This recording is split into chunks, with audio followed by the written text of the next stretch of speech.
जैसा कि मैं पिछली क्लास में आप लोगों को सिलेबस नोट डाउन कराया था, उम्मीद है कि आप लोगों ने सिलेबस नोट कर लिया होगा। अब सिलेबस के अकॉर्डिंग मेरा पहला एक्ट है हिंदू विवाह अधिनियम 1955। पहले एक्ट में सारी चीज़ों की परिभाषाएं दी गई है, मतलब और बाकी 3 एक्ट हैं वो एक्ट जो 3 हैं वो इसी के थ्रू, इसी के आगे की प्रक्रिया है। ठीक, जो ये एक्ट है हिंदू विवाह अधिनियम 1955, तो जो भी एक्ट बनता है पहले विधेयक ले आया जाता है। जैसा कि आप लोगों को पता होगा कि संसद में कोई एक्ट बनने से पहले उसे विधेयक के रूप में पहले संसद में पेश किया जाता है। तो संसद में पेश करने के बाद जब दोनों सदनों से पास हो जाता है, राज्यसभा और लोकसभा से पास हो जाता है विधेयक, और उसके बाद राष्ट्रपति की एसेंट लग जाती है, सहमति प्राप्त हो जाती है, तो वो विधेयक अधिनियम बन जाता है। ठीक, तो अब ये अधिनियम है हिंदू विवाह अधिनियम 1955। 1955 क्यों लिखा गया है? इस अधिनियम को 1955 नाम दिया गया है। ठीक, क्यों? क्योंकि ये 1955 में ही ये विधेयक संसद के दोनों सदनों में पेश करके राष्ट्रपति की सहमति प्राप्त कर ली गई। राष्ट्रपति की सहमति कब मिली इस अधिनियम को? 18 मई 1955 को। और ये यदि जो एक्ट होता है वो जिस सन में पास होता है, तो और भी सारे एक्ट पास होते हैं ना, जैसे कि और भी एक्ट पास 1955 में बहुत से एक्ट पास हुए होंगे, तो उन एक्ट जो पहले एक्ट पास हुआ होगा उसको पहला नंबर एक्ट दिया होगा। तो 1955 का ये एक्ट नंबर 25 है, मतलब ये 25वां एक्ट है। 1955 में पारित होने वाला ये 25 नंबर पे एक्ट है, इसलिए ये अधिनियम संख्या इसको 25 दिया गया है। यानी इसके पहले 24 अधिनियम बन चुके थे, 24 विधेयक आ चुके थे, ये 25वां था उस साल का। किस साल का? 1955 का। इसलिए इसे 1955 का एक्ट संख्या 25 रखा गया है। इसकी संख्या है 25। और उसके बाद आप देख रहे हैं लागू होने की तिथि। लागू होने की तिथि जब राष्ट्रपति किसी विधेयक पर अपनी सहमति दे देता है तो वो एक डेट निर्धारित करता है, या गजट में प्रकाशित होने की तिथि रखता है, या गजट में प्रकाशित होता है, तो वो उसी दिन से वो माना जाता है कि ये अधिनियम लागू हो गया। मतलब ये अधिनियम लागू कब हुआ? 18 मई 1955 को। राष्ट्रपति की एसेंट के बाद, गजट में प्रकाशित होने के बाद 18 मई 1955 को ये गजट में प्रकाशित हुआ, और प्रकाशित होने के बाद ये 1855 में लागू हो गया। मतलब कब? 18 मई 1955 से हिंदू विवाह अधिनियम लागू हो गया। और आगे देख रहे हैं, इस अधिनियम में कुल 6 चैप्टर हैं। कुल 6 चैप्टर हैं। 6 चैप्टर को 6 भागों में बांटा गया है, 6 अध्याय में बांटा गया है, और 6 अध्याय में एक एक चीज दी हुई है क्रम से। जैसे प्रारंभिक है, उसमें कुछ धाराएं हैं, उसके बाद विवाह है, फिर उसके बाद क्या नाम है, पुनर्स्थापन है, फिर ये सब चैप्टर वाइज बांटा गया है। जिससे चैप्टर वाइज रखने का मतलब ये है कि जिससे हमें जैसे एक्ट पढ़ने में आसानी हो, और चैप्टर रहेगा तो चैप्टर छोटे छोटे रहेंगे तो उसमें आदमी का मन लगा रहता है, पढ़ने वाले का मन लगा रहता है, इसलिए इनको चैप्टराइज कर दिया गया है। फिर मतलब इसमें कितने हैं? कुल अध्याय 6 हैं। कितने हैं? कुल अध्याय 6, और कुल धाराएं कितनी है? 30। इन 30 धाराओं को 6 चैप्टर में डिवाइड कर दिया गया है।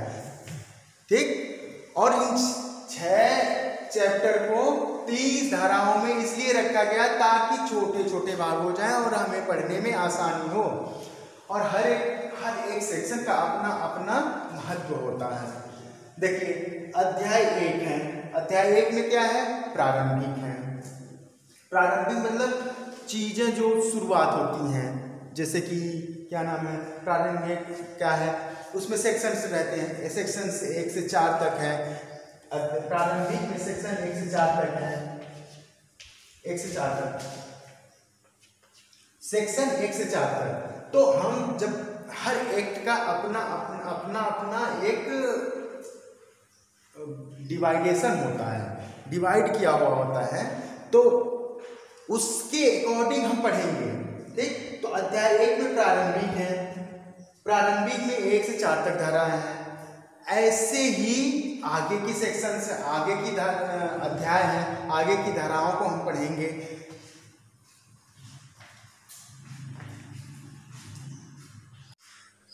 जैसा कि मैं अध्याय 1 लिखा चुका हूं, अब अध्याय 2 है। अध्याय 2 में क्या है, हिंदू विवाह के लिए शर्तें हैं। अब हिंदू विवाह के लिए शर्तों में हमें पढ़ना है, सेक्शन 5 से 8 तक पढ़ेंगे। हिंदू विवाह की शर्तों के लिए हमें सेक्शन 5 से 8 देखना है। फिर देखना है अध्याय 3। अध्याय 3 में क्या है, दाम्पत्य अधिकारों का प्रतिस्थापन। सेक्शन 9 और 10 पढ़ना है। देखिए, हिंदू विवाह के लिए क्या क्या शर्तें हैं, हमें 5 पढ़ना है, 6 पढ़ना है, 7 पढ़ना है, 8 पढ़ना है। इन सब में हिंदू विवाह के लिए शर्तों को बताया गया है। और क्या है, अध्याय 2 है, दाम्पत्य अधिकारों का प्रतिस्थापन। अध्याय 3 है, सॉरी। तो इसमें सेक्शन 9 और 10 पढ़ेंगे। 9 में कब दाम्पत्य मतलब विवाह के जो अधिकार का प्रतिस्थापन हो जाएगा, रेस्टिट्यूशन हो जाएगा, और कब जुडिशियल सेपरेशन होगा, न्यायिक पृथक्करण होगा, ये दोनों धारा करती है 9 और 10। 9 और 10। अध्याय 4 है, विवाह की अकृत्यता और तलाक। सेक्शन 11 से 18 तक पढ़ना है।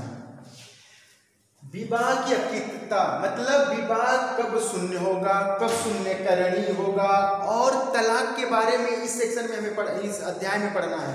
अध्याय 4 में विवाह की अकृत्यता मतलब विवाह कब शून्य होगा, शून्यकरणीय होगा, कब अमान्य हो गया, मान्य होगा, इन सब पर चर्चा करेंगे। जैसा कि पहले देखे आप, विवाह के लिए शर्तें हैं, तो शर्त क्या है, उसके बाद प्रतिस्थापन क्या है, उसके बाद क्या है, कब विवाह शून्य होगा, शून्यकरणीय होगा, मान्य होगा, अमान्य होगा, कब जब विवाह के जो पुत्र प्राप्त हुए हैं उनको कब जायज होंगे, कब नाजायज होंगे, कब जायज होंगे, ये सारी चीजें इसमें हम पढ़ेंगे। और ये चैप्टर 4 है। चैप्टर 4 में विवाह की अकृत्यता और तलाक के बारे में सेक्शन 11 से 18 तक में प्रावधान किया गया है। ठीक है, तो आगे के चैप्टर है 5 और 6, उनको भी मैं कवर कर रहा हूं।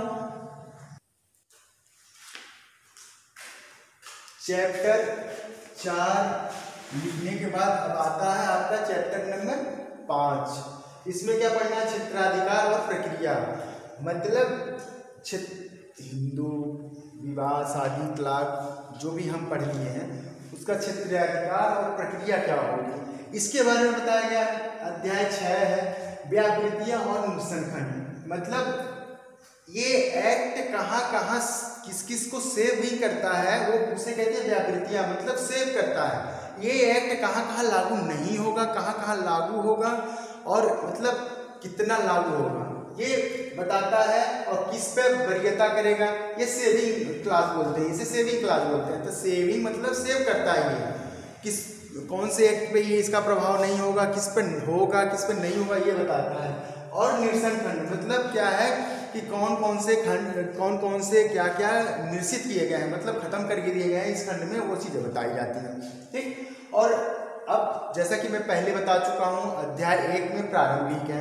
प्रारंभिक में सेक्शन 1 है, तो सेक्शन 1 में क्या है, सेक्शन 1 में है संक्षिप्त नाम और विस्तार। अब आप कहेंगे कि संक्षिप्त नाम और विस्तार, जब सारी चीजें ये सब बता दी गई हैं तो फिर संक्षिप्त नाम का, लेकिन हर एक्ट का अपना नाम होता है। तो इस एक्ट का नाम है, संक्षिप्त नाम में क्या हो जाएगा, इस एक्ट का नाम है हिंदू विवाह अधिनियम 1955। आपका सेक्शन 1 का फर्स्ट पार्ट कहता है संक्षिप्त नाम में हिंदू विवाह अधिनियम 1955। मतलब क्या, इस एक्ट का जो एक्ट हम पढ़ रहे हैं इसका नाम होगा हिंदू विवाह अधिनियम 1955 के नाम से जाना जाएगा। यह अधिनियम 1955 हिंदू विवाह अधिनियम 1955 के नाम से जाना जाएगा। अब एक में इसको एक संक्षिप्त नाम दे दिया गया। जो हम पढ़ रहे हैं हिंदू विवाह अधिनियम पढ़ रहे हैं और उसी को एक संक्षिप्त नाम, कैसे हमें पता है कि ये एक्ट ये है। इसमें मान लो हम नहीं एक्ट का नाम देते तो हम कुछ भी पढ़ा देते तो आपको नहीं समझ में आता। लेकिन क्या है, इसका नाम होता है, हर एक चीज़ का नाम होता है। जैसे हमारा नाम, आपका नाम, यदि आपका नाम न रखा जाए ठीक है तो आपको कैसे संबोधन किया जाएगा? आपके नाम के द्वारा ही संबोधन आपको किया जाता है। जैसे कि 10 लोग हैं और 10 लोग पुरुष ही हैं और उसमें यदि नाम न रखा जाए, सूर्यशेखर न रखा जाए, अमित न रखा जाए, अनिल न रखा जाए, तो यदि 10 लोग हैं तो हम कहें ये लड़के, तो यही होगा ना, 10 के 10 देखोगे। लेकिन यदि आपका नाम रख दिया गया तो हम क्या बुलाएंगे? यदि बुलाएंगे अमन तो अमन ही बोलेगा, अमन ही देखेगा, ठीक है। तो इसलिए इस एक्ट का भी नाम एक रखा गया है ताकि इस एक्ट के अंतर्गत और इस एक्ट के नाम से ही हम सारी चीज़ों को ध्यान में रख के पढ़ें और पठन का काम करें। अब क्या है? विस्तार। इसका विस्तार पूरे भारत पे है, पूरे भारत पे है। इसका विस्तार कहाँ है? पूरे भारत पे है, सिवाय जम्मू कश्मीर राज्य को छोड़ के। ये विस्तार जो है एक्सटेंट, इसका एक्सटेंट पूरे भारत में है, लेकिन कहाँ छोड़ के? जम्मू कश्मीर छोड़ के। क्यों जम्मू कश्मीर को छोड़ दिया गया है? क्योंकि वो स्पेशल प्रोविजन में आता है। और अब आप क्या कहेंगे? आज कहेंगे कि अरे अभी तो जम्मू कश्मीर राज्य खत्म हो गया है। खत्म तो हो गया जम्मू कश्मीर राज्य, लेकिन इस एक्ट में जब तक संशोधन नहीं होगा और संशोधन करके एक्सटेंट को बदला नहीं जाएगा तब तक ये इसका विस्तार वही रहेगा जो इस एक्ट में लिखा हुआ है। हम जम्मू कश्मीर खत्म हो जाने के बाद भी हम ये नहीं कह सकते कि अभी जम्मू कश्मीर में ये लागू हो गया, क्योंकि जब तक कोई भी संशोधन करके और इसमें जोड़ा नहीं जाएगा कि ये इसका विस्तार जम्मू कश्मीर पर भी है, तब तक ये एक्ट जम्मू कश्मीर पर लागू नहीं होगा जब तक संशोधन ना हो जाए। आप लोग इस गलतफहमी में बिल्कुल मत रहिएगा कि इसका विस्तार जम्मू कश्मीर पे भी हो गया है। नहीं, तब तक नहीं होगा जब तक संशोधन नहीं हो जाता। अब संशोधन कब होगा? तब जब संशोधन होगा उसके बाद से फिर एक्ट को संशोधित करके बताया जाएगा कि कहाँ और कितने तक लागू होगा, ठीक है। तो ये संशोधन हो गया, हिंदू का विस्तार हो गया। इसका विस्तार कहाँ है? जम्मू कश्मीर को छोड़ के पूरे भारत पे है और उन जगहों पे भी है जहाँ वो आदिम जनजाति हैं, आदिम जनजाति जो हैं उनके पे भी है। और ये हिंदू लॉ जो है ये कैसा लॉ होता है? ये व्यक्तिगत लॉ होता है, पर्सनल लॉ होता है, क्योंकि इसमें सिर्फ हिंदू गवर्न होते हैं। मुस्लिम लॉ क्या है? मुस्लिम लॉ भी क्या है? वो भी व्यक्तिगत विधि है। ईसाई लॉ क्या है? वो भी व्यक्तिगत विधि है। ईसाई लॉ और मुस्लिम लॉ और पारसी लॉ हम पे लागू नहीं होता, हिंदुओं पे लागू नहीं होता, लेकिन हिंदू लॉ भी मुस्लिम पे और क्या नाम है पारसी पे, ईसाई पे लागू नहीं होता। इसलिए इसका नाम क्या है? हिंदू अधिनियम है, हिंदुओं के लिए बना हुआ है। मुस्लिम है तो मुस्लिमों के लिए बना हुआ है। ईसाई है तो ईसाई का अलग एक्ट है, पारसी है तो पारसी का अलग एक्ट है। और ये जो हमारी विधि है, हम जो विधि से हिंदू गवर्न होते हैं, जो हिंदू गवर्न हो रहा है उसकी ये व्यक्तिगत विधि है। तो व्यक्तिगत विधि जहाँ तक वो व्यक्ति जाएगा वो विधि उसके साथ जाती है, उसके साथ लागू होती है, न कि वो अपनी विधि को छोड़ के जाता है। जब तक वो या तो परिवर्तित नहीं हो जाता है वहाँ जाके, या तो वहाँ का ये धर्म को छोड़ नहीं देता है, तब तक उस पर ये लागू होगी हिंदू विधि। यदि हिंदू और हिंदू है, मान लीजिए अमेरिका में चला गया, तो क्या वो अपनी विधि छोड़ के जाएगा? नहीं, वो अमेरिका में भी हिंदू विधि से ही गवर्न होगा। वहाँ की विधियाँ तो लागू होंगी ही उस पर रिस्ट्रिक्शंस तो लगेंगे ही, क्योंकि उसके क्षेत्राधिकार में है। लेकिन अपनी पर्सनल लॉ, पर्सनल विधि छोड़ नहीं सकता वो, जब तक वो हिंदू धर्म को त्यागेगा नहीं, जब तक वो हिंदू धर्म मानना छोड़ता नहीं, हिंदू धर्म से क्या नाम परिवर्तित नहीं हो जाता है, अपना धर्म कन्वर्ट नहीं कर लेता, तब तक वो विधि इस पर लागू होगी। और आज की क्लास में मैं आपको यही बताया हूँ, चैप्टराइजेशन कर दिया हूँ और सेक्शन 1 से बताया हूँ, संक्षिप्त नाम और विस्तार और हिंदू विवाह अधिनियम और इसका विस्तार कहाँ तक है, ठीक है। तो जम्मू कश्मीर के सिवाय, जम्मू एंड कश्मीर के सिवाय, जम्मू कश्मीर के सिवाय ये विधि पूरे भारत में लागू है। इस चीज़ को आप लोग ध्यान दीजिएगा और आप लोग जो चीज़ ना समझ में आए वो बेअरेक्ट में देखते रहिए, बेअरेक्ट खरीद लीजिए, बेअरेक्ट में देखते रहिए और मैं उस हिसाब से पढ़ा रहा हूँ ताकि आप कंपटीशन की भी दृष्टि से देख लें। और यहाँ तो इसमें तो पढ़ेंगे ही आप, और यहाँ आपको 5 क्वेश्चन 10 क्वेश्चन के हिसाब से भी बताया जाएगा और मेन टॉपिक डिस्क्राइब करके बताऊँगा, ठीक है।